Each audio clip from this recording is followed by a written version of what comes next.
Welcome to the Journal podcast from the Chartered Insurance Institute, a place for thought-provoking discussion from the world of insurance.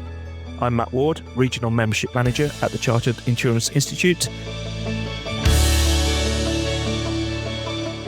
And today's podcast focuses on local matters. I'll be speaking with Holly Copsey, Secretary and past President of the Insurance Institute of Leeds, and Fiona Cambridge, Deputy President of the Insurance Institute of Northern Ireland, to talk about their experiences as local institute volunteers.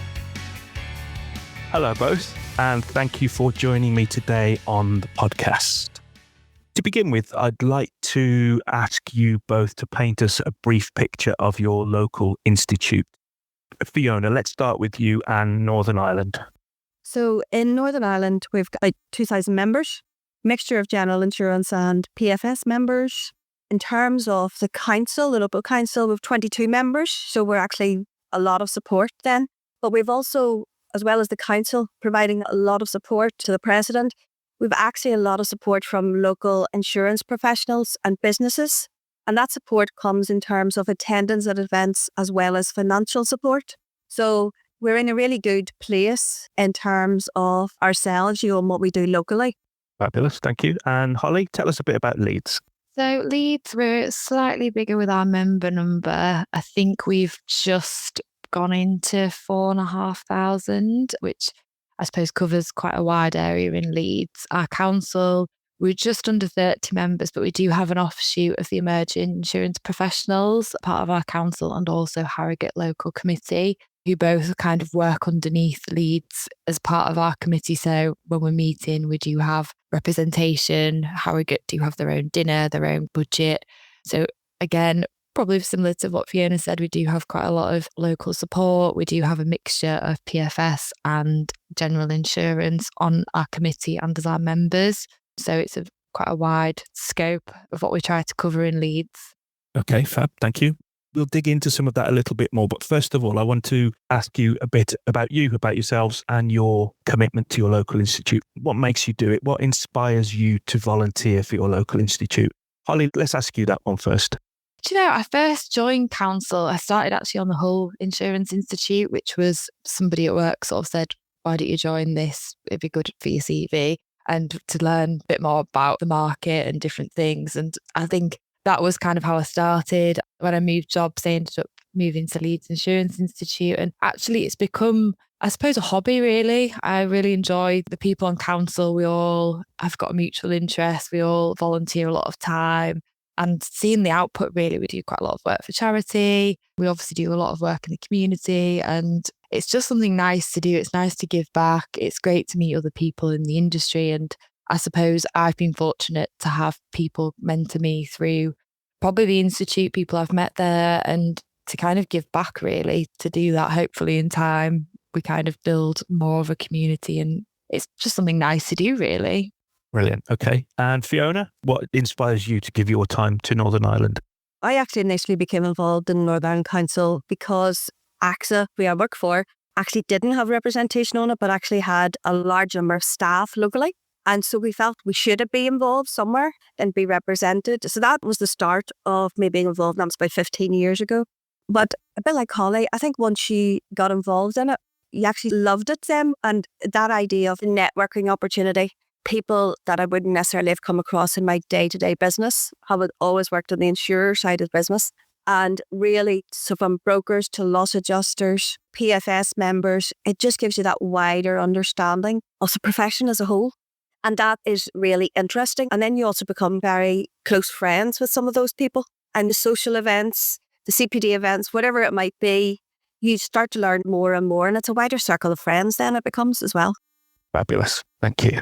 Okay, so we've heard a little bit about your local institutes, a little bit about you and why you do it. I'd like to turn the conversation now towards your local institute's core activities. So can you give us an overview, a flavour of your institute's CPD programme? Fiona, let's hear about Northern Ireland first.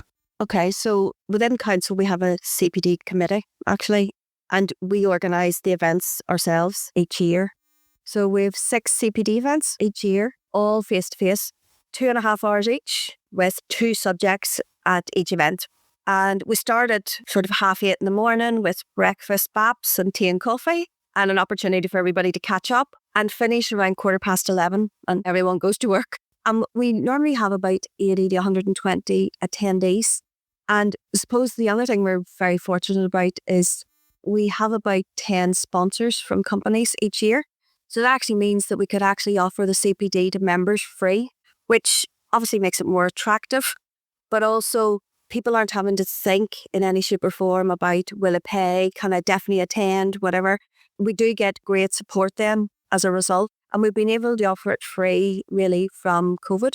We'd have charged previous to that. We had at that stage an external company as well organising our events, and we just didn't think it was giving us value for money any longer. We decided to do it ourselves then, and that's what we've been doing since. Okay, that's very interesting. Holly, what does CPD look like in Leeds? Well, to be honest, the landscape of CPD's changed probably quite a lot since COVID. Pre-COVID, we did a lot of face-to-face events where, similar to what Fiona said, you'd either do it early morning, we'd do breakfast or a lunch and learn session, we'd get speakers. And since COVID, during COVID, we had to diversify quite a lot, really. And we've ended up doing a lot of webinar-based CPD events, which we will generally do them across lunch, just because we've found that that's a time where people will more likely to attend. We have struggled with CPD, to be honest. We do a lot of CPD. I think this year alone, we're up to something like 23 hours from our AGM in March, a mixture of face-to-face and webinar-based. But we will find that webinars, we're all guilty of it. People sign up with good intention, and then the day of, you've got meetings, busy, or you end up cancelling.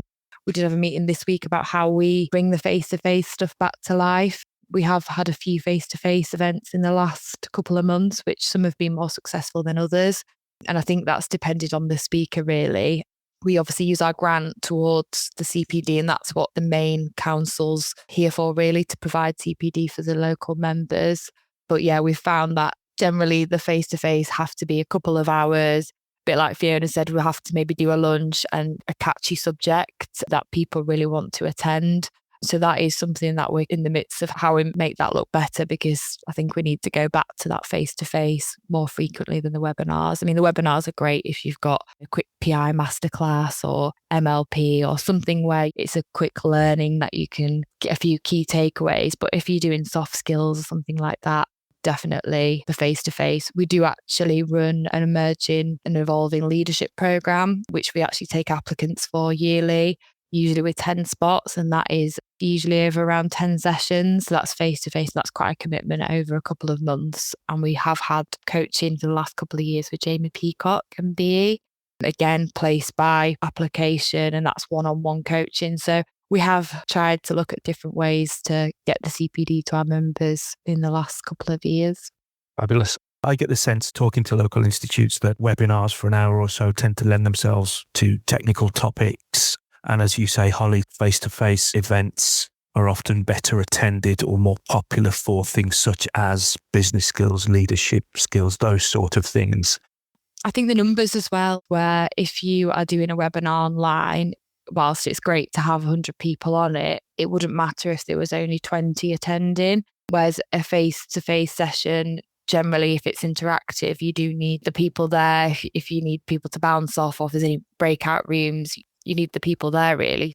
Fiona, your Northern Ireland move's a fairly different one, I guess, from the rest of the local institute network. A pretty brave one, I think, really. But you've sort of set your stall out to do that, and members support it. So that's really positive. Do you think that's something that you will continue to do? Yeah, I think it is, because it is so well received. Now, we've always got to be open to listening to the feedback from members. But I suppose during, obviously, COVID, we did do quite a few webinars, because that's what we all had to do. And whenever post-COVID, when we started to think about CPD again, we thought, well, let's try the face-to-face, and the problem was not everybody was in the office full-time again, so they weren't going to be in the centre of Belfast to attend or whatever. But I suppose just over time, we kind of persevered with it for a while, maybe had lower attendance initially. But then as people started to work in the office more and more, and even although it's hybrid working, they're spending more days in the office generally is what we're finding locally. So that actually helped with our CPD events. So you don't have them on a Monday and Friday because people don't seem to attend the office as much, those steppies, so we try to get it in the middle of the week. And that's where we've managed to get the attendance back to where we were pre-COVID. So it's probably more of the same for us until the members tell us something different and what they're looking for as well. Yeah, that's a key point, isn't it? Moving on from that a little bit, I suppose, away from the here and now, I'd like to ask you to cast your thoughts to the future. Essentially, what does the future hold for Local Institute CPD? Is it in a good place? I think from what you've said, it sounds like it is. Perhaps for smaller local institutes, there's more of a challenge. But are there any new avenues to explore? Can it be done differently or better?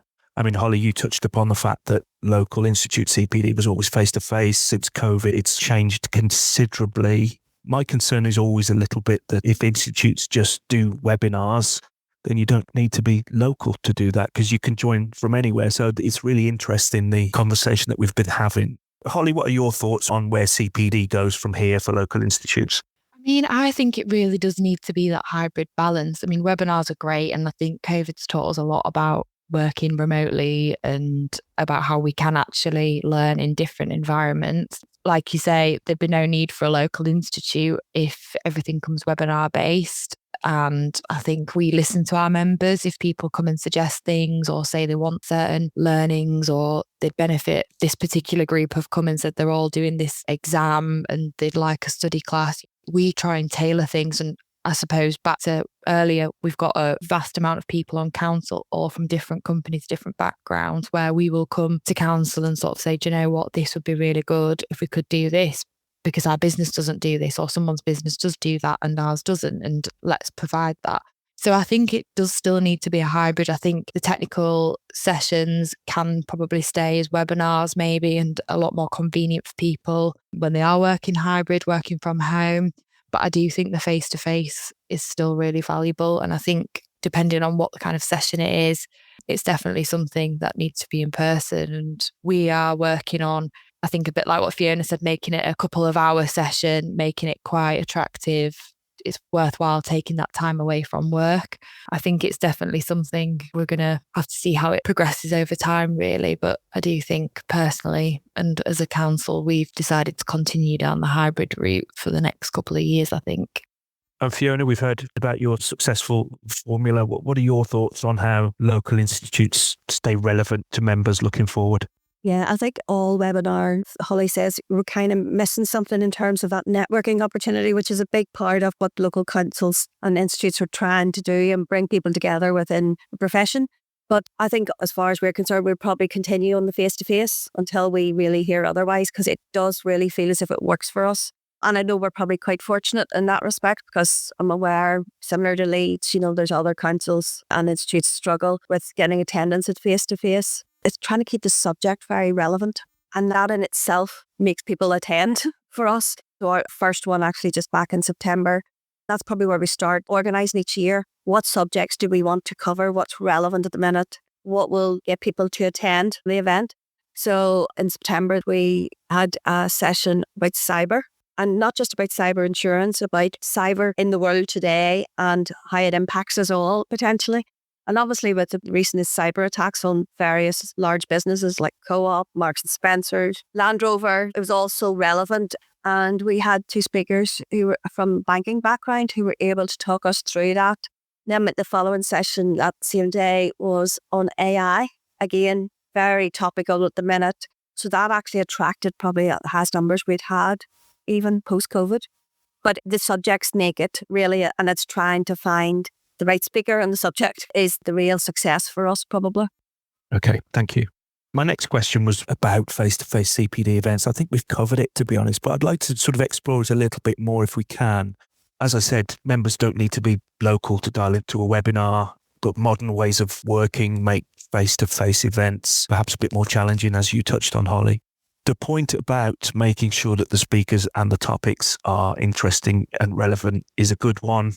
Do you think there is a saturation of CPD available to members? Would it be better served doing stuff in a bit more of a coordinated, focused way? Do members potentially get a bit lost in it, a bit confused? I'd be interested to hear your thoughts on sort of the amount of CPD out there and how local institutes can make sure that their output is absolutely right and relevant for their members. Fiona, what are your thoughts? Yeah, I think we've sort of taken strike the balance in terms of the 6 events a year, 2.5 hours each.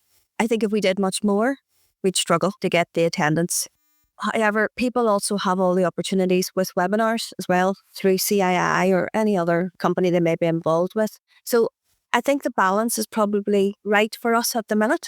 I'm not saying it's always going to be right by any members, and I don't think you can be complacent about it. I think we need to be quite open-minded that we may need to adjust this over the years. But I think at the minute it works for us. And I suppose back to the subjects and how do we make it a bit different? Sometimes we go back over, like, get an economic review. The world keeps changing at the minute, so an economic review is something we can nearly repeat year after year because there's always something happening in the world which throws things into chaos a bit. But also we had things like mock trials where we get support and actually have a mock court case as a CPD event. So we can change it up in different ways. I suppose that's what we're always looking for. We've gone through a mock claim as well and have the solicitors, the insurers, the broker involved, telling us it from their side of things. So it's not just about a technical event or soft skills. It's trying to do something a bit different. We'll not necessarily do it all of them and all events. It might be one of those different type of events in a year, but it keeps it then quite relevant and interesting to members and something a bit different. Okay, great. And Holly, you've talked about Harrogate Subcommittee, which is a unique thing amongst local institutes. You've got a very vibrant emerging professionals group. You've got your main council. There's a lot of activity there, a lot of events you're providing. How do you manage all of that and make that work for you guys and for your members? Well, it's a bit chaotic.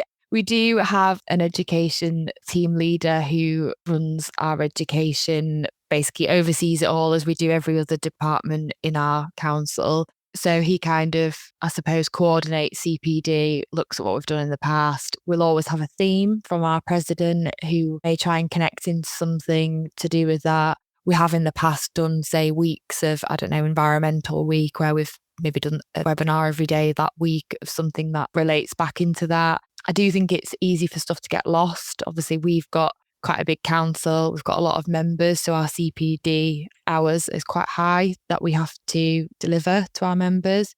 We do probably see the same attendees at each event, which is, I know, if you've got 4,500 members and you're seeing the same 50 people, I do think it's easy in the CPD and webinar age to get lost in things. You could probably go online today and attend a cyber webinar with several different companies. So like Fiona said, it's trying to keep things relevant. And I think we're trying to do that more in our face-to-face where we try and do something a bit different, trial things. Some things work and they're really successful. Some things aren't and we don't get always good feedback. And it's just kind of evolving from that. And it's us taking stock as a team and saying, actually, that worked, or let's do it again. That's relevant. We can use that again. A similar topic where cyber, AI, we've been doing cyber for probably a good 8 years now, but it's still changing. We're learning more, so we can keep doing things like that. But yeah, I think it's quite difficult, and it's difficult to say why people should attend our webinar rather than an insurer or a broker's webinar and take the time to do that as well. So I do think it's a challenge and something that we're probably learning from other institutes. We do meet up annually and have conversations about what's working, what's not. And that's as useful as it is, really. Okay, great. Yeah, I think it's, as you say, it's important to listen to members, isn't it? And to listen to the world around you to be able to innovate and adapt as best you can. And that does feel like it does happen pretty effectively in the network. So that's great. I want to just ask a question a little bit away from CPD, perhaps slightly. And we've sort of touched on this a little bit, but what else do you think a local institute needs to do to remain relevant and useful to members outside of CPD? Holly, let's ask you that one first.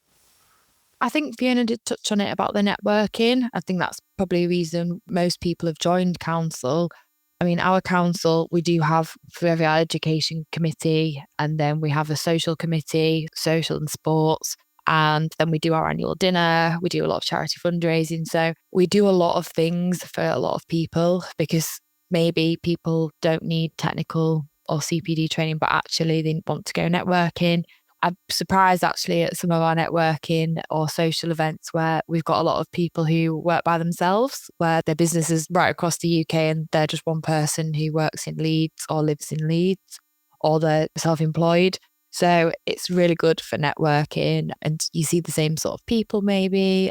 We try and keep things fresh in terms of what we do for networking. So we do have an annual quiz, which is always really successful, but then we'll maybe try different things. This year we've done a football tournament and a day at the races, which was a big event that we held 2 weeks ago in conjunction with Bieber, which was a charity event, but had races, a lunch, a bit of a different kind of day. So I think we're constantly as an institute, again, listening to people, what would people like? Our emerging professionals did a Rounders Day, so something a bit different, and that was really successful.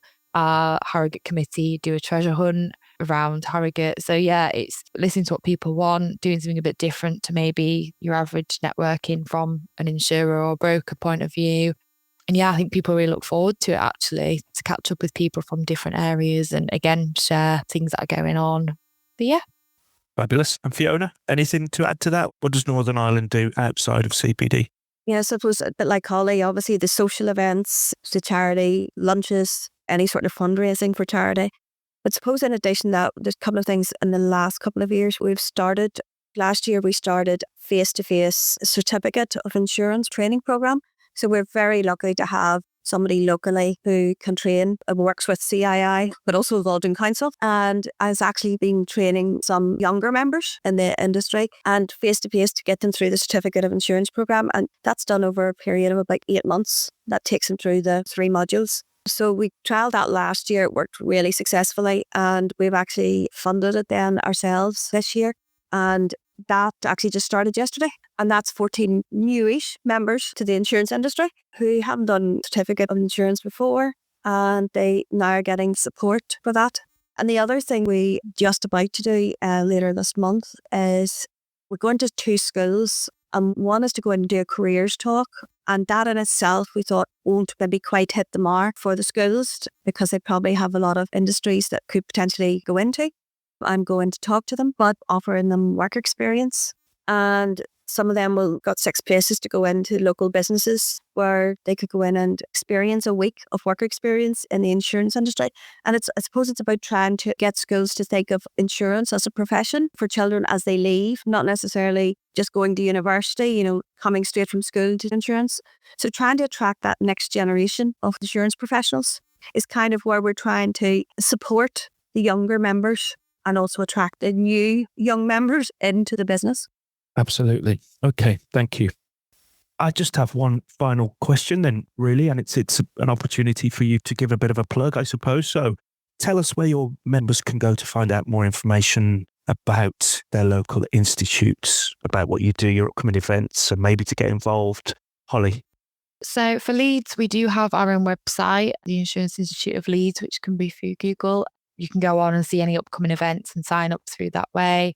We are using LinkedIn quite a lot, which can be followed, and we post on there. And even not just events, we just post certain things that have happened maybe in the market. And also you can kind of see other members on there. I do believe, which you might have to correct me, Matt, if you sign up to the CII, you can, on your preferences, put your local institute and just make sure you get mail-ins, which means we actually email around any events. So people can get a flyer saying what the event is, which some people do unsubscribe, which means we can't always reach them. So please, if you're listening, make sure we can contact you. We're not going to sign you up for something, but it does mean you can get access to everything. There's contact details on the website, on LinkedIn. If anyone has any ideas, wants to be involved, please message us, because it's great to have fresh ideas and something maybe we haven't thought of. Well, thank you. And Fiona, give us a plug for Northern Ireland. Very similar to Holly. We use LinkedIn a lot, to be fair. We've over 2,300 followers, and we've only started this a couple of years ago, literally a few years ago. But we're using it through advertising events and even, social events coming up. So we're using it as our main communication method, to be honest. Obviously, we've got the mailing lists from CII, but not everybody signs up to those. We kind of aren't hitting some of the membership, whereas we seem to have that within LinkedIn. So those followers on LinkedIn, it's just increasing weekly for us at the minute. And certainly a couple of weeks ago, it was 2,000 followers, and now we're at 2,300. So that really is making a difference.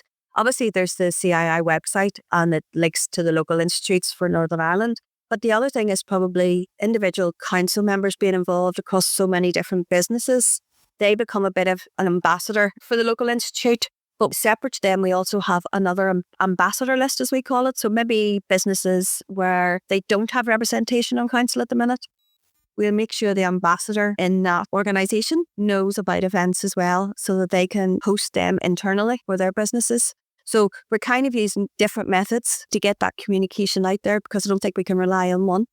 Yeah, absolutely. Use that mix to its maximum. Absolutely. Well, that brings us to the end of our conversation. That feels like that's gone fairly swiftly, but I've enjoyed that. So thank you both for joining me on the podcast today. Appreciate your time and good luck with the future for local institutes. Thank you. Thank you. Thank you for listening to this episode of the Journal Podcast.